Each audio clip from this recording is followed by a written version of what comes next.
गोळीबार करणाऱ्या दोघा शूटर्सचा फोटो समोर आलेला आहे। आपण पाहिलं सलमानच्या घरासमोर आज सकाळी गोळीबार झाला होता आणि त्यानंतर एकच दहशत माजली होती। सलमानच्या घराबाहेर याच दोघांकडून गोळीबार करण्यात आला होता। या फोटोंच्या माध्यमातून आपण पाहू शकतो मुंबई पोलीस सूत्रांनी ही माहिती दिली आहे। राजस्थान आणि हरियाणातील हे दोघे हल्लेखोर असल्याचं सांगण्यात येत आहे।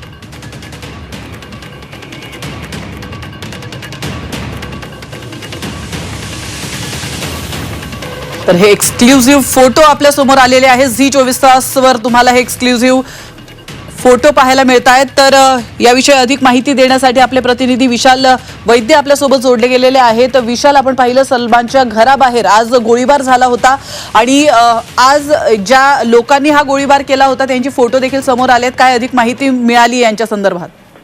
सलमानच्या घरावर फायरिंग करणाऱ्यांचा जो फोटो आहे तो समोर आलेला आहे। आपण इथे बघू शकतो। पहिला जो हल्लेखोर आहे त्यांनी पांढऱ्या रंगाचा टी शर्ट घातलेला आणि वरती काळ्या रंगाचा जॅकेट घातलेला आहे। तर मागे जो एक हल्लेखोर आहे त्यांनी लाल रंगाचा टी शर्ट घातलेला आहे। दोघेही जे आहेत हे राजस्थान आणि हरियाणा इथले आहेत आणि मुख्यत्वे करून हे जे शूटर आहेत हे गँगस्टर रोहित गोदारा ह्याच्यासाठी काम करतात आणि अनमोल बिश्नोई जो आहे याने रोहित गोदाराला हे काम सोपवलं होतं आणि त्यानुसारच या दोघांना रोहित गोदाराने नेमलं आणि पुढे हा जो गोळीबार आहे या दोघांनी केला, अशा प्रकारची माहिती जी आहे ही मुंबई पोलिसांच्या सूत्रांनी आपल्याला दिलेली आहे।